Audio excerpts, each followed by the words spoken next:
ಅಂದರೆ ಇವಾಗ ಏನಾಯಿತು ಅಂದರೆ ನರಸಿಂಹ ಸಿನಿಮಾ ಬಂದಿತ್ತು ಅಂತ ನನಗೆ ನಮ್ಮ ಡೈರೆಕ್ಟ್ರ್ ಒಬ್ಬರು ಬಂದರು, ಅಪ್ರೋಚ್ ಮಾಡಿದ್ರು.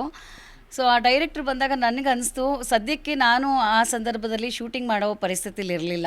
ನಾನು ಒಂದು ಸೆಟ್ಗೆ ಹೋಗೋದಾಗಲಿ ಅಥವಾ ಕಲಾವಿದರುಗಳನ್ನ ಕ್ಯಾಸ್ಟಿಂಗ್ ಮಾಡೋದಾಗಲಿ ಯಾವುದೂ ನನ್ನ ಕೈಲಿ ಪಾಸಿಬಲ್ ಆಗದೇ ಇರುವಂಥ ಸಿಚುವೇಷನಲ್ಲಿ ನಾನಿದ್ದೆ.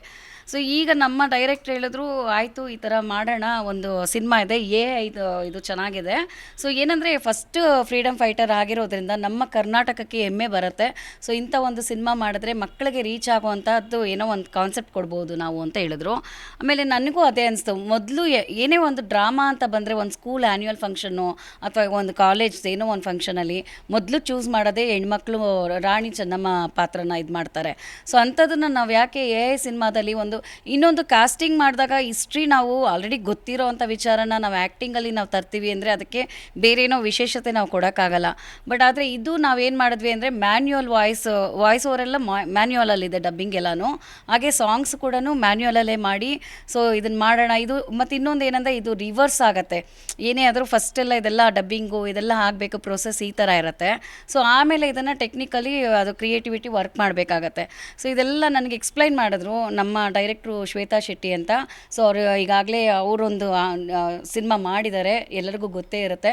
ಸೊ ಆ ಡೈರೆಕ್ಟ್ರು ಬಂದು ನನಗೆ ಅಪ್ರೋಚ್ ಮಾಡಿದಾಗ, ಆಯಿತು ಇದೊಂದು ಯಾಕೆ ಪ್ರಯತ್ನ, ಇದು ಒಂಥರ ಎಕ್ಸ್ಪೆರಿಮೆಂಟಲ್ ಅಂತ ಹೇಳಿದ್ರು. ಸೊ ಇದಕ್ಕೆ ನಾವು ಹಂಗೂ ಕೆಲವೊಂದು ನಮ್ಮ ಕನ್ನಡತಿಯರು ಇರಬೇಕು, ಅವ್ರ ಫೇಸ್ ಅಟ್ಲೀಸ್ಟು ಅವ್ರ ಫೇಸ್ನಾದರೂ ಬಳಕೆ ಮಾಡೋಣ ಅನ್ನೋದಿತ್ತು ನಮಗೆ. ಬಟ್ ಎಲ್ಲ ನಮ್ಮ ಕನ್ನಡ ಹೆಣ್ಮಕ್ಳು, ನಮ್ಮ ನಟಿಯರು ಅದು ಯಾಕೆ ಅಂತ ಗೊತ್ತಿಲ್ಲ, ಇಲ್ಲ ಆ ಫೇಸ್ ಹಾಕೊಳ್ಳೋದಕ್ಕೂ ನಮಗೆ ಅದೇ ಸೇಮ್ ಅಮೌಂಟೇ ಕೊಡಬೇಕು ರೆಮ್ಯುನರೇಷನ್ ಅಂದರು. ಸೊ ಹಿಂಗಾಗಿ ನಮಗೆ ಯಾಕೋ ಇದು ಸಾಧ್ಯ ಆಗಲ್ಲ, ಇಷ್ಟೊಂದೆಲ್ಲ ಬಜೆಟ್ ಹಾಕಿ. ಇವಾಗ ನಮ್ಮ ಸಿನಿಮಾ ಇಂಡಸ್ಟ್ರಿ ಗೊತ್ತಿದೆ, ಒಂದು ಬಿಸ್ನೆಸ್ ಆಗಬೇಕು ಅಂದರೆ ನಾವು ಒದ್ದಾಡಬೇಕು. ಅದರಲ್ಲಿ ಇದು ಒಂದು ಎಕ್ಸ್ಪೆರಿಮೆಂಟಲ್ ಮೂವಿ, ಸಿನಿಮಾ ಮಾಡ್ತಾ ಇದ್ದೀವಿ. ಈ ನಮ್ಮ ಸೆಕೆಂಡ್ ಪ್ರೊಡಕ್ಷನ್ನು, ಮೊದಲನೇ ಪ್ರೊಡಕ್ಷನ್ ಜೀನಿಯಸ್ ಮುತ್ತ ಮಾಡಿದಾಗ ಎಲ್ಲರೂ ಸಪೋರ್ಟ್ ಮಾಡಿ 25 ಡೇಸ್ ಮಾಡಿಕೊಟ್ಟಿದ್ರಿ. ನೀವುಗಳು ಕೂಡ, ನಮ್ಮ ಮಾಧ್ಯಮ ಮಿತ್ರರು ಕೂಡ ನನಗೆ ತುಂಬ ಸಹಕಾರಿಯಾಗಿದ್ರಿ ಆ ಟೈಮಲ್ಲಿ. ಸೊ ಈಗ ಇದು ಅಂತ ಅಂದಾಗ ಯಾವ ಥರ ನಾವು ಬರ್ತೀವಿ ಅನ್ನೋದು ಗೊತ್ತಿಲ್ಲ. ಆದರೆ ಕಿತ್ತೂರು ರಾಣಿ ಚೆನ್ನಮ್ಮ ಅನ್ನೋದು ಒಂದು ಹೆಗ್ಗಳಿಕೆಗೆ ನಮಗೆ ಅದು ಒಂದು ಮಾಡ್ತಾ ಇದ್ದೀವಿ ಅನ್ನೋದು. ಸೊ ಆ ಪಾತ್ರನ ನಾವು ಯಾರಿಗಾದ್ರೂ ಇಂಥವ್ರಿಗೆ ರಿಲೇಟೆಡ್ ಅಂತ ಹೇಳೋಕ್ಕಾಗಲ್ಲ. ಬಟ್ ಆದರೆ ಚೆನ್ನಮ್ಮ ಹಾಗೆ ಉಳಿತಾರೆ ಅನ್ನೋದನ್ನ ಮಾತ್ರ ನಾವು ಈ ಒಂದು ಸಿನಿಮಾ ಮೂಲಕ ಹೇಳ್ಬೋದು. ಈಗ ಒಂದು ಚಿಕ್ಕ ಬಿಟ್ಟು ನೋಡಿದ್ವಿ ನಾವು. ಸೊ ಎಲ್ಲೂ ಕೂಡ AI ಅಥವಾ VFX ಆಗಿರ್ಬೋದು, ಗ್ರಾಫಿಕ್ಸ್ ಎಲ್ಲೂ ಕೂಡ ಅದೊಂಥರ ಆಡ್ ಥರ ಅನ್ನಿಸ್ತಾ ಇದೆ. ಸೊ ನಿಮ್ಮ ಟೆಕ್ನಿಕಲ್ ಟೀಮ್ ಎಷ್ಟು ಸ್ಟ್ರಾಂಗ್ ಇತ್ತು? ಅಯ್ಯೋ ಖಂಡಿತವಾಗ್ಲೂ ಸ್ಟಾರ್ಟಿಂಗಲ್ಲಿ ಫಸ್ಟ್ ಮಾಡಿದಾಗ ನಾನು ಹೇಳ್ದೆ ನಮ್ಮ ಡೈರೆಕ್ಟ್ರಿಗೆ, ಏನಿದೆ ಈ ಥರ ಮಾಡಿಬಿಟ್ಟಿದ್ದೀರಾ, ಒಂದು ಏನೋ ಎಮೋಷ್ನಲ್ಲೇ ಕಾಣಿಸ್ತಿಲ್ಲ, ಯಾವುದೇ ಒಂದು ಆ್ಯಕ್ಟಿಂಗ್ ಪರ್ಫಾರ್ಮೆನ್ಸ್ ಅಂತ ಬಂದಾಗ ಒಂದು ಬೊಂಬೆ ಚಿತ್ರ ನೋಡ್ತಾರೆ. ಸೊ ಆ ಚಿತ್ರದಲ್ಲೇ ಏನೂ ಇಲ್ಲ ಅಂದರೆ ಖಾಲಿ ಅಂದರೆ ಏನಪ್ಪ ಇದು ರೀಲ್ಸ್ಗಳಲ್ಲೇ AI ಸಿನಿಮಾಗಳು ಮಾಡ್ತಾನೆ ಇದ್ದಾರೆ, ಸೊ ಇವರೇನು ಅದನ್ನು ಸಿನಿಮಾ ಆಗಿ ಮಾಡೋದು ಅಂತ ಅನ್ಸುತ್ತೆ ಅಂದ್ಬಿಟ್ಟು ಕೊನೆಗೆ ನಮ್ಮ ಡೈರೆಕ್ಟ್ರು ಇಲ್ಲ ಇನ್ನೂ ಚೆನ್ನಾಗಿರೋದು ಹುಡುಕ್ತೀವಿ ಅಂತ ಹೇಳಿ ಚೆನ್ನೈ ಮತ್ತು ಬಾಂಬೆಲೆಲ್ಲ ತುಂಬ ಟೀಮ್ಗಳನ್ನ ಹುಡುಕಿ ಮಾಡ್ತಾ ಇರುವಂಥ ಸಿನಿಮಾ ಖಂಡಿತವಾಗ್ಲೂ ತುಂಬ ಅದ್ಭುತವಾಗಿ ಬಂದಿದೆ ಅಂತ ನಾನು, ಯಾಕಂದರೆ ಸುಮ್ಮನೆ ನಮ್ಮ ಸಿನಿಮಾ ಅಂತ ಹೇಳ್ಕೊಳ್ಳೋದಲ್ಲ, ಯಾಕಂದ್ರೆ ನಾನು ಸುಮಾರು ನೋಡ್ತಿರ್ತೀನಲ್ಲ ರೀಲ್ಸ್ಗಳಲ್ಲಿ, ಇವಾಗ ಅನ್ನೋದು ಒಂದು ಫೋಟೋಗೂ ಅಳವಡಿಸ್ತಾರೆ ಮತ್ತು ಒಂದು ವೀಡಿಯೋ ಮಾಡ್ಕೊಳ್ಳೋಕೆ ಅವ್ರಿಗೆ ಪರ್ಸ್ನಲ್ ಮಾಡ್ಕೊಳ್ಳೋಕ್ಕೂ ಅಳವಡಿಸ್ತಾ ಇದ್ದಾರೆ. ಸೊ ಹಿಂಗಿದ್ದಾಗ ನಾವು ಸಿನಿಮಾ ಆಗಿ ನಾವು ಬಿಸ್ನೆಸ್ ಮಾಡಬೇಕು, ಅದನ್ನು ತಂದು ಜನಗಳ ಮುಂದೆ ಕೊಡಬೇಕು, ಪ್ರೇಕ್ಷಕರು ಅದನ್ನು ಮೆಚ್ಚಬೇಕು ಅಂದಾಗ ನಾವು ಸ್ವಲ್ಪ ಅದಕ್ಕೆ ವರ್ಕೌಟ್ ಮಾಡಬೇಕಾಗತ್ತೆ. ಸೊ ಹಂಗಾಗಿ ನಾವು ಬಾಂಬೆ ಮತ್ತು ಚೆನ್ನೈ ಟೀಮ್ ಎರಡೂ ನಾವು ಹುಡುಕಿ ಇದನ್ನು ಮಾಡಿಸ್ತಾ ಇದ್ದೀವಿ. ಬೆನಿಫಿಟ್ ಇದೆ, ಅಡ್ವಾಂಟೇಜ್ ಇದೆ, ಡಿಸ್ಅಡ್ವಾಂಟೇಜ್ ಇದೆ. ಇತ್ತೀಚೆಗೆ ನಿಮ್ಗೆ ಗೊತ್ತಿರಬಹುದು, ನಟಿ ರುಕ್ಮಿಣಿ ವಸಂತ್ ಅವರ ಒಂದು ಫೋಟೋ ಹೌದು ಅಳವಡಿಸಿ ಮಾಡಿದ್ದಾರೆ ಅನ್ನುವಂಥದ್ದು. ಸೊ ಇದು ಚಿತ್ರರಂಗಕ್ಕೆ ಬೆನಿಫಿಟ್ ಆದ್ರೆ ಈ ತರ ದುರುಪಯೋಗ ಕೂಡ ಮಾಡ್ತಾರೆ ಅಂತ ಇಲ್ಲ, ಇದು ಬರೀ ರುಕ್ಮಿಣಿ ವಸಂತ್ ಅವ್ರದ್ದು ಮಾತ್ರ ಅಂತ ಅಲ್ಲ, ಎಲ್ಲ ಹೆಣ್ಮಕ್ಳುಗಳಿಗೂ ಆಗ್ತಾ ಇರುವಂಥ ಇದು ಎಷ್ಟೋ ಜನಕ್ಕೆ ಆಗ್ತಾ ಇದೆ. ಒಂದು ರೀಸೆಂಟಾಗಿ ನಾನು ಇನ್ಸ್ಟಾಗ್ರಾಮ್ದು ಒಂದು ಪೇಜ್ ನೋಡಿದೆ. ಸೊ ಅದರಲ್ಲಿ ಎಷ್ಟು ಗೃಹಿಣಿ ಇರ್ತಾರೆ, ಹೋಮ್ಲಿ ಲುಕ್ಕಲ್ಲಿ ಮಾಡಿರುವಂಥ ಹೆಣ್ಮಕ್ಳು ನಮ್ಮ ಆರ್ಟಿಸ್ಟ್ಗಳನ್ನು ತೊಗೊಂಡೋಗಿ ಏನೋ ಒಂಥರ ಹೇಳಿ ಅವ್ರು ಏನೋ ಇದು ಮಾಡೋ ಥರ ಮಾಡಿದ್ದಾರೆ. ಸೊ ಇದಕ್ಕೆಲ್ಲ ಯಾರು ಕಾರಣ ಅಂತ ಹೇಳಬೇಕು? ನಾವು ಮಾಡ್ತಾ ಇರೋದು ಇವಾಗ ಸಮಾಜಕ್ಕೆ ಏನಾದರೂ ಒಳ್ಳೇದು ಕೊಡಬೇಕು ಅಂತ ಅಂತ ನಾವು ಮಾಡೋಕ್ಕೆ ಹೋಗ್ತಾ ಇದ್ದೀವಿ. ಒಂದು ಎಕ್ಸ್ಪೆರಿಮೆಂಟಲ್ ಮೂವಿ ಕೊಡ್ತಾ ಇದ್ದೀವಿ. ಸೊ ಅಷ್ಟು ಬಜೆಟ್ ನಮಗಾಗಲ್ಲ. ಇವಾಗ ನಾವು ಹಿಸ್ಟ್ರಿ ಮಾಡಬೇಕು ಅಂದರೆ ಸೊ ಆ ಹಿಸ್ಟ್ರಿಗೆ ಏನಾಗುತ್ತೆ ಅಂದರೆ ಒಂದು 10-12 ಕೋಟಿ ಬಜೆಟ್ ಬೇಕಾಗುತ್ತೆ. ಬಟ್ ನಾವಿದು 1.5 ಕೋಟಿಲಿ ಮುಗಿಸ್ತೀವಿ ಒಂದು ಚಿಕ್ಕದಾಗಿ. ಅದು ಎಷ್ಟಾಗುತ್ತೋ ನಮಗೆ ಬಿಸ್ನೆಸ್ ಆಗಲಿ, ಈ ಥರ ಒಂದು ಎಕ್ಸ್ಪೆಕ್ಟೇಷನ್ ಇಟ್ಕೊಂಡು ಮಾಡೋವಂಥದ್ದು. ಸೊ ಈ ಥರ ಏನೋ ಒಂದು ಯಾರೋ ಬಂದು ಹೆಣ್ಮಕ್ಳನ್ನ ಒಂಥರ ಅನೈತಿಕತೆನೇ ಅನ್ನೋದು ಇದನ್ನು. ಸೊ ಈ ಥರ ತೋರಿಸಿ ಅದು ಲೈಂಗಿಕ ದೌರ್ಜನ್ಯ ಕೂಡ ಆಗುತ್ತೆ. ಸೊ ಇದನ್ನೆಲ್ಲ ತೋರಿಸಿದಾಗ ಏನು ಮಾಡೋದು, ನಮಗೆ ಅದು ಸೊಲ್ಯೂಷನ್ ಸಿಕ್ಕಲ್ಲ. ಬಟ್ ಆದರೆ ಅನಿಸುತ್ತೆ ಇದಕ್ಕೆಲ್ಲ ಧ್ವನಿ ಎತ್ತಕ್ಕೆ ಮೀಡಿಯಾ ಇರಲೇಬೇಕು. ನಿಮ್ಮಂಥ ಒಂದು ಸಹಕಾರಿಯಾಗಿ ನೀವಿದ್ರೇ ನಮ್ಮ ಜೊತೇಲಿ ಸಿನಿಮಾ ನಾವು ಮಾಡ್ತಿದ್ದೀವಿ ಅಂದ ತಕ್ಷಣ, ಸೊ ನೋಡಿ ಇದೊಂದು ಮೊನ್ನೆ ವೀಡಿಯೋ ಬಂದಿದ ತಕ್ಷಣ ಅಯ್ಯೋ ನನಗೆ ನಿಜ ಭಯ ಆಯಿತು, ಏನಪ್ಪ ಮಾಡೋದು, ನಾವು ಇದೊಂದು ಸಿನಿಮಾ ಮಾಡ್ತಿದ್ವಿ, ಎಷ್ಟೋ ಜನ ಆರ್ಟಿಸ್ಟ್ಗಳಿಗೆ ಟೆಕ್ನಿಷಿಯನ್ಗೆ ನಾವು ಕೆಲಸ ಕೊಟ್ಟಿಲ್ಲ, ಈ ಥರ ಕಮೆಂಟ್ಸ್ಗಳು ನೋಡಿದ್ದೆ ನಾನು. ಬಟ್ ಆದರೆ ಎಲ್ಲರೂ ನಾನು ಹೇಳಿದ್ನಲ್ಲ, ಪ್ರೋತ್ಸಾಹ ಕೊಡೋರು ಯಾರೂ ಬರಲ್ಲ. ಇವಾಗ ನೋಡಿ ಒಂದು ಫೋಟೋ ಬಳಕೆ ಮಾಡ್ತೀವಿ ಅಂದಿದ ತಕ್ಷಣವೇ ನಾವು ಅಷ್ಟೇ ರೆಮ್ಯುನರೇಷನ್ ಕೊಡಬೇಕು ಅಂದರು. ಅಷ್ಟು ಬಜೆಟ್ ಅಲ್ಲ ಸಿನಿಮಾ ಇದು. ಸೊ ಈ ಥರ ಎಲ್ಲ ಯೋಚನೆ ಮಾಡಿದಾಗ ಇದು ಓಕೆ ಅನಿಸ್ತು ನನಗೆ. ನಮೀಗ ನಿಮಗೆ ಉತ್ಸಾಹ ಹುಮ್ಮಸ್ಸಿರುವಂತಹ ನಿರ್ಮಾಪಕರು, ನೀವು ಇಲ್ಲಿ ಒಳ್ಳೊಳ್ಳೆ ಸಿನಿಮಾಗಳನ್ನ ಕೊಡಬೇಕು ಅಂತ. ಹೌದು. ಬಟ್ ಈಗ ನೀವು ಈ ತರ AI ಸಿನಿಮಾ ಮಾಡೋದ್ರಿಂದ ಒಂದಷ್ಟು ಜನ ಕೆಲಸಗಾರರು ಕಷ್ಟ. ಅಯ್ಯೋ ಖಂಡಿತ. ಸಿನಿಮಾ ಮಾಡೋದ್ರಿಂದ ಎಷ್ಟೋ ಸಾವಿರ ಜನ ಊಟ ತಿಂತಾರೆ. ನಿಮ್ಗೆ ಅದು ಎಲ್ಲೋ ಮೈಂಡಿಗೆ ಬರಲಿಲ್ಲ? ಇಲ್ಲ, ಅದು ಬಂದಿದೆ ಆ್ಯಕ್ಚುಲಿ. ನನಗೇನಂದರೆ ನಾವು ಸಿನಿಮಾ ಅಂದಿದ ತಕ್ಷಣ ಒಂದು ಮಾಡಿದ ತಕ್ಷಣ ನಾವು ಅದರಲ್ಲೇ ನಿಂತ್ಕೊಳ್ತೀವಿ ಅಂತಿಲ್ಲ. ಯಾಕಂದ್ರೆ ನಾನು ಜೀನಿಯಸ್ ಮುತ್ತ ಮಾಡಿದಾಗಲೇ ಹೇಳಿದ್ದೆ, ನಾವು ಇಲ್ಲ ಇನ್ನೂ ಹಲವಾರು ಸಿನಿಮಾಗಳು, ಮೆಸೇಜ್ ಓರಿಯೆಂಟೆಡ್ ಸಿನಿಮಾಗಳು ಏನಿದೆ, ನಾವು ಸಮಾಜಕ್ಕೆ ಬೇಕಾಗುವಂಥ ಮಾದರಿ ಆಗುವಂಥ ಸಿನಿಮಾಗಳು, ಒಂದು ವುಮೆನ್ ಓರಿಯೆಂಟೆಡ್ ಆಗಲಿ, ಒಂದು ಮಕ್ಕಳದೇ ಆಗಲಿ, ಈಗ ಚೈಲ್ಡ್ ಅವೇರ್ನೆಸ್ ಸಿನಿಮಾಗಳು ಮಾಡಬೇಕು. ಇವಾಗ ನೋಡ್ತಾ ಇದ್ದೀವಿ ನಾವು ಬಿಟ್ಕಾಯಿನ್ ಬಗ್ಗೆ. ಸೊ ಈ ಥರ ಎಲ್ಲ, ಮತ್ತು ಕೊರಿಯನ್ ಡ್ರಾಮಾಗಳು ನೋಡ್ತಾರೆ ಮಕ್ಕಳು, ನೋಡಿ ಅದರಿಂದ ಎಷ್ಟೋ ಸೂಸೈಡ್ ಕೇಸ್ ಎಲ್ಲ ನನಗೆ ತುಂಬ ಕ್ಲೋಸ್ ಫ್ರೆಂಡ್ಸ್ಗಳ ಟೀಮಲ್ಲೇ ಆಗಿದೆ ಈ ಥರ ಎಲ್ಲ. ಸೊ ಇದೆಲ್ಲ ನೋಡಿದಾಗ ಅನಿಸುತ್ತೆ ಅಂಥ ಸಿನಿಮಾನು ಮಾಡ್ತೀವಿ. ಈಗ ಒಂದು ಸಿನಿಮಾ ಮಾಡಿದ್ವಿ ಅಂದ ತಕ್ಷಣ ಕಂಟಿನ್ಯೂಸ್ಲಿ ನಾವು ಅದೇ ಮಾಡೋದಲ್ವಲ್ಲ, ಇದು ಒಂದು ಪಾರ್ಟ್ ಆಫ್ ದ ಜರ್ನಿ ಅಷ್ಟೇ ನಂದು. ಸೊ ನೆಕ್ಸ್ಟು ನನ್ನ ಸಿನಿಮಾ ಬೇರೆ ಥರನೇ ಇರುತ್ತೆ. ಅದು ಆಲ್ರೆಡಿ ನಾವು ಕತೆ ಕೂಡ ರೆಡಿ ಆಗಿದೆ. ಅದು ಮಾಡಬೇಕು ಅಂದರೆ ನನ್ನ ಸಮಯ ಕೂಡ ಅಗತ್ಯ. ಅಲ್ಲಿ ನಾನು ಪ್ರೊಡ್ಯೂಸರ್ ಆಗಿ ದುಡ್ಡು ಹಾಕ್ಬಿಟ್ಟಿದ್ದೀನಿ ಬಿಡಿ ಅನ್ನೋಕ್ಕಾಗಲ್ಲ. ಸೊ ಈಗ ನರಸಿಂಹ ಅವತಾರ ಯಾವ ಮಟ್ಟಕ್ಕೆ ಹೋಗಿತ್ತಂದ್ರೆ ನಿಮ್ಗೆ ಗೊತ್ತಿರ್ಬೋದು, ಆ ಸಿನಿಮಾವನ್ನ ಯಾವ ಅವಾರ್ಡ್ಗಳೆಲ್ಲ ಬಾಚ್ಕೊಂಡಿದೆ. ಅಯ್ಯೋ ಖಂಡಿತ. ಸೊ ನಿಮಗೆ ಬಾಕ್ಸ್ ಆಫೀಸಲ್ಲಿ ಕೂಡ ರೆಕಾರ್ಡ್ ಮಾಡಿರುವಂಥದ್ದು. ಸೊ ನಿಮಗೆ ಏನನ್ಸುತ್ತೆ ಆ ಸಿನಿಮಾ ನೋಡಿ ನೀವು ಒಂದು AI ಸಿನಿಮಾ ಮಾಡಿದಾಗ, ಸೊ ನಿಮಗೆ ಯಾವ ಥರ ಅಂದರೆ ಒಬ್ಬ ನಿರ್ಮಾಪಕರಾಗಿ ನೀವೆಷ್ಟು ಕಾನ್ಫಿಡೆಂಟಲ್ಲಿ ಇದ್ದೀರಾ ಅಂತ? ಇಲ್ಲ, ಅದೇ ಒಂದು ಇನ್ಸ್ಪಿರೇಷನ್ ನನಗೆ. ಆ್ಯಕ್ಚುಲಿ ಅದು ಏನಂದರೆ ಡಿವೈನಿಟಿ ಥರ ಆಗೋಯ್ತದು. ಇದು ನಮ್ಮದು ಹಿಸ್ಟಾರಿಕಲ್ ಥರ ಈಗ ನಾವು ಮಾಡ್ತಾ ಇರೋದು.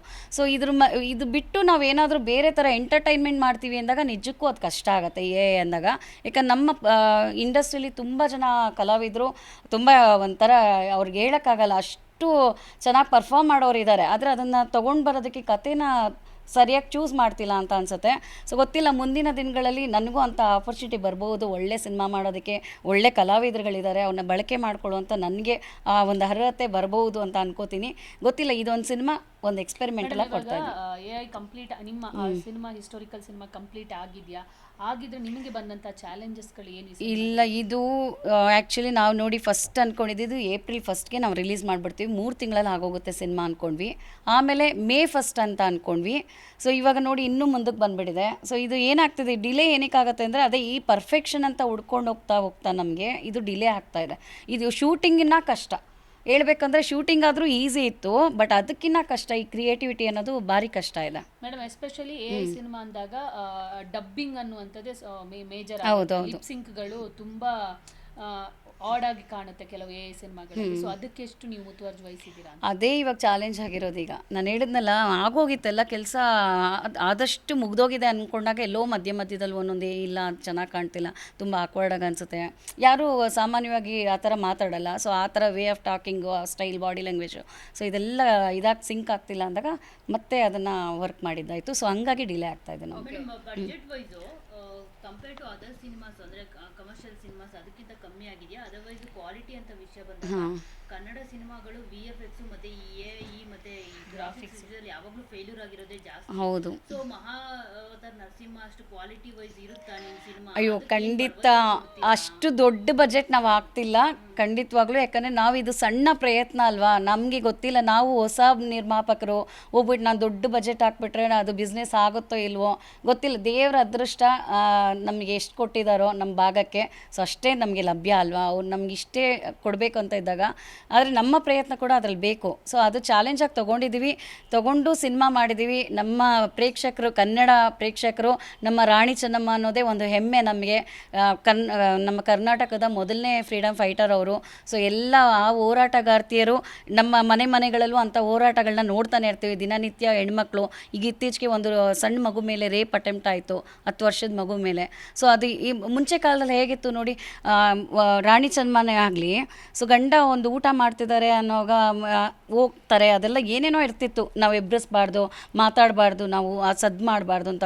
ಇವಾಗಾದರೆ ಕೈಯಲ್ಲಿ ಎಲ್ಲರ ಕೈಯಲ್ಲೂ ಮೊಬೈಲ್ ಇರೋದ್ರಿಂದ ಏನಾಗ್ತಿದೆ, ಮುಂಚೆ ಯಾರಾದರೂ ನಾಲ್ಗೆ ತುದಿಲಿ ಬಂದಿದ್ದ ಮಾತನ್ನು ಹಾಡೋಕ್ಕೆ ಅಯ್ಯೋ ಪಕ್ಕದಲ್ಲಿ ಅಕ್ಕಪಕ್ಕ ಏನು ಅನ್ಕೋತಾರಪ್ಪ, ಬೇಡಪ್ಪ ನಮ್ಮ ಮಾನ ಮರ್ಯಾದೆ ಅದು ಇದು ಆ ಥರ ಎಲ್ಲ ಯೋಚನೆ ಬರ್ತಿತ್ತು. ಇವಾಗ ಏನಿಲ್ಲ, ಯಾರಾದರೂ ನೋಡಲಿ, ಅವ್ರು ಕೆಲವರು ಮುಖ ಇರುತ್ತೆ, ಆ ಮುಖ ಇರೋ ಒಂದು ಪ್ರೊಫೈಲ್ಗಳಲ್ಲಿ ಏನು ಬೇಕಾದ್ರೂ ಕಮೆಂಟ್ ಹಾಕ್ಬಿಡ್ತಾರೆ. ಯಾರು ಏನು ಅನ್ಕೋತಾರೆ ನಮ್ಮ ಬಗ್ಗೆ, ಅವ್ರು ಅಸಡ್ಡೆ ಮಾಡ್ಕೋತಾರೆ, ಅಕ್ಕಪಕ್ಕ ಸುತ್ತಲೂ ಜನ ನೋಡ್ತಾರ ನಮ್ಮನ್ನ, ಅವೆಲ್ಲ ಏನು ಅಂದ್ಕೊಳ್ಳಲ್ಲ. ಮತ್ತು ಫೇಕ್ ಪ್ರೊಫೈಲ್ಸ್ಗಳಲ್ಲೂ ಈ ಥರ ಎಲ್ಲ ತುಂಬ ಹಲವಾರು ನಡೀತಾ ಇದೆ. ಗೊತ್ತಿಲ್ಲ. ಓಕೆ ಮ್ಯಾಮ್, ಅಣ್ಣ ಅತ್ತಿಗೆ ಅಂತಾನೆ ಕರಿತೀರಾ, ತುಂಬಾ ಇಷ್ಟಪಡ್ತೀರಾ, ಪ್ರತಿ ಸಲ ಅವ್ರ ವಿಷಯ ಬಂದಾಗ ಭಾವುಕರಾಗ್ತೀರಾ. ದರ್ಶನ್ ಅವ್ರ ಹತ್ತಿರ ಇನ್ನೂ 1 ವರ್ಷಗಳ ಕಾಲ ಹೊರಗೆ ಬರೋದಿಲ್ಲ ಅನ್ನೋ ನೋವಿನ ಸಂಗತಿ, ಅಭಿಮಾನಿಗಳು ಕೂಡ ನೋವಲ್ಲಿದ್ದಾರೆ. ಸೊ ನೀವು ಒಟ್ಟಿನಲ್ಲಿ ಯಾರಿಗೆ ಆದರೂ ದರ್ಶನ್ ಅನ್ನೋನ್ ಬಗ್ಗೆ ಕೇಳಲೇಬೇಕು ಅನ್ಸುತ್ತಲ್ಲ. ಅಲ್ಲ ಅಭಿಮಾನಿಗಳು ಇಲ್ಲ, ನಾವು ಅಭಿಮಾನ ಏನಂದರೆ ನನಗೆ ಎಲ್ಲ ಕನ್ನಡ ನಟರು ನನಗೆ ಭಾಳ ಇಷ್ಟನೇ. ಯಾಕಂದರೆ ಅವರೆಲ್ಲ ಕಲಾವಿದರು, ಅವ್ರ ಥರ ನಾವು ಯಾರೂ ಮುಂದೆ ಮಾಡೋಕ್ಕಾಗಲ್ಲ. ಒಬ್ಬೊಬ್ಬರಲ್ಲೂ ಒಂದೊಂದು ವಿಭಿನ್ನತೆ ಇರುತ್ತೆ. ಈಗ ಏನಾಯಿತು ಅಂದರೆ ಸ್ಟಾರ್ ನಟರು ಅಂತ, ತುಂಬ ಸ್ಟಾರ್ ನಟರು ಅಂತ ಇದ್ದಿದ್ದೇ ಕೆಲವು ನಮ್ಗೆ ಆಪ್ಷನ್ಗಳಲ್ಲಿ ಇದ್ದಿದ್ದು. ಅದರಲ್ಲಿ ಇವರು ಮೇಜರಾಗಿ ದರ್ಶನ ಅಂದರೆ ಅಭಿಮಾನಿಗಳು ಜಾಸ್ತಿ. ಅಂಥವ್ರು ಹೋಗಿ ಈ ಥರ ಆಗೋಯ್ತಲ್ಲ, ಈ ಥರ ಅವ್ರ ಹಣೆ ಬರದಲ್ಲಿ ಹಿಂಗಿತ್ತಲ್ಲ ಅನ್ನೋದು ಬೇಜಾರಿದೆ. ಆದರೆ ಏನೇ ಆದರೂ ನ್ಯಾಯನೂ ನೋಡಬೇಕಲ್ಲ ನಾವು. ನ್ಯಾಯ ಏನು ಬರುತ್ತೋ ಅದ್ರ ಥರ ನಾವೆಲ್ಲ ನಡ್ಕೋಬೇಕು. ಅವರು ಕೂಡ ಪಾಪ ಅದಕ್ಕೆ ತಲೆಬಾಗಿದ್ದಾರೆ. ಅಭಿಮಾನಿಗಳ ಥರ ಅದಕ್ಕೋಸ್ಕರನೇ ಕಾಯ್ತಿದ್ದಾರೆ. ನಾವು ಕೂಡ ಅಭಿಮಾನಿಯಾಗಿ ಕಾಯ್ತಿದ್ದೀನಿ. ಗೊತ್ತಿಲ್ಲ, ಮುಂದೊಂದು ದಿವಸ ಅವ್ರಿಗೆ ಒಳ್ಳೆಯದಾಗಿ, ಸೊ ಇಲ್ಲ ಅವರು ನಿರಪರಾಧಿ ಅನ್ನೋದು ಪ್ರೂವ್ ಆಗಿ ಆದಷ್ಟು ಬೇಗ ಬರಲಿ ಅನ್ನೋದೇ ನಮ್ಮ ಒಂದು ಆಶಯ ಕೂಡ. ವಿಶಸ್ ಮಾಡ್ಬೋದು, ಆದರೆ ನ್ಯಾಯ ಹೇಗಿದೆ ಅಂತ ನಮ್ಗೆ ಗೊತ್ತಿಲ್ವಲ್ಲ. ಡ್ರೀಮ್ ಪ್ರಾಜೆಕ್ಟ್ ಮ್ಯಾಮ್, ಈ ಥರದೊಂದು ಸಿನಿಮಾ ಮುಂದಿನ ದಿನಗಳಲ್ಲಿ ಸ್ಯಾಂಡಲ್ವುಡ್ ಕೊಡ್ತೀನಿ.